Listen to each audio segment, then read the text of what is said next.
One of the favourite guests of this broadcast has a new book out today, and we thought that that was reason enough to mash up some of his greatest hits on our broadcast, a cornucopia of David Corn.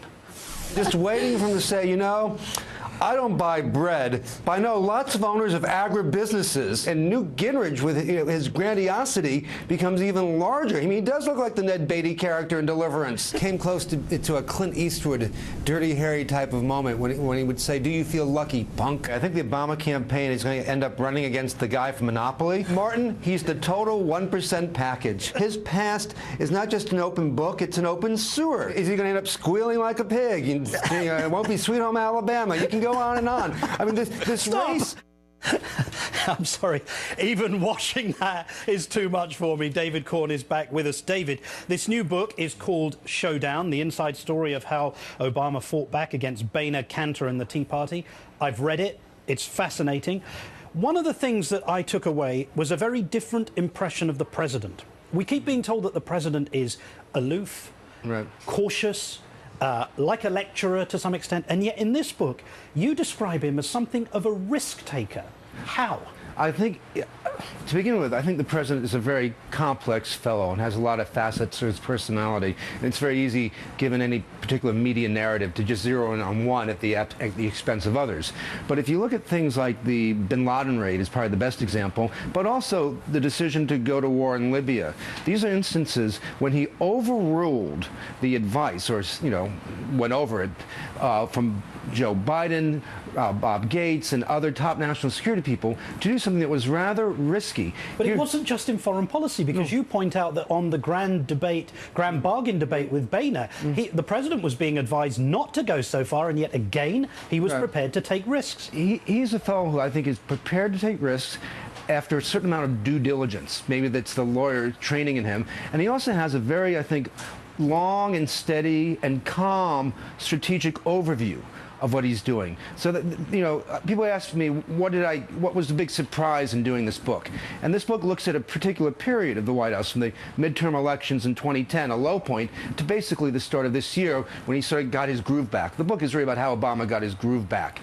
And in that period, I saw the president as a fellow who doesn't get buffeted by the cable debates of the nanosecond or the political crises of the moment, but sort of picks a course and has an internal fortitude or steadiness about that, which may not always be the best thing in life, but sticks to that course while other people around him are saying, maybe we should do this, maybe we should do that. Right. Speaking of cable spats, Fox News are a little bit upset with you, as you know, because you make a claim that in a meeting with a Labour official, Fox News was blamed for pushing the mythology that the president is a Muslim. Bret Baier has said that no Fox host has ever called the president a Muslim, but we'll just point to one graphic from his show, if I can, from Special Report, asking Islam or isn't he about the president. What is your reaction to the Fox News condemnation of your text?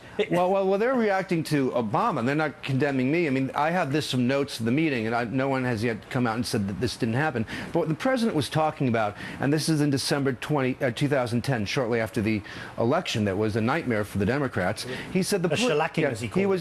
He was sort of complaining about the political culture and saying that it's driven to the right by Fox News, where people, he says, fed by Fox News, they hear 24/7 that Obama is a Muslim. Now, he wasn't saying that Fox News 24/7 says Obama is a Muslim, but that's how Fox took it.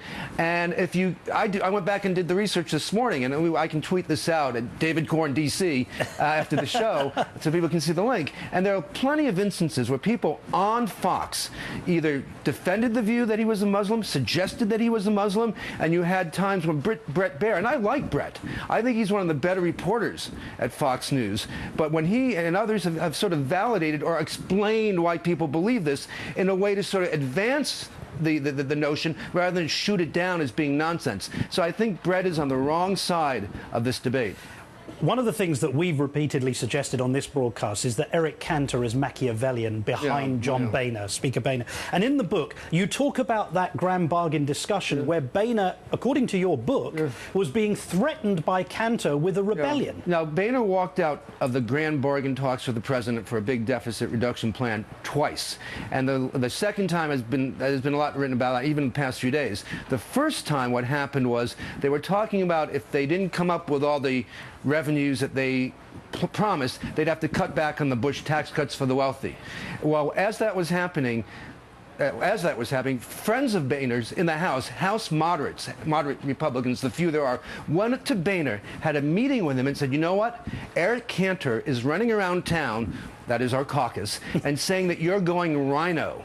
Rhino, Republican in name only. The worst insult you can hurl at a Republican conservative. And they said, you're too far over the tips of your skis. If you keep going down this path, Cantor will be there to lead a mutiny against you. So what did Boehner do? He dropped all talks with the president and bolted. That shows you the power of Eric Cantor, also known as Machiavelli. David Corn, thank you so much. The book is called Showdown, and it's out in bookstores today, and it's extremely well worth reading. Thank you. Thank you, Martin. Coming up, the death of Trayvon Martin, now the subject of a federal investigation. Stay with us. Call Mr. Zimmerman the victim. It's a slap in the face to me and my family. It's a slap in the face to our community. My son was being attacked. He wasn't the aggressor.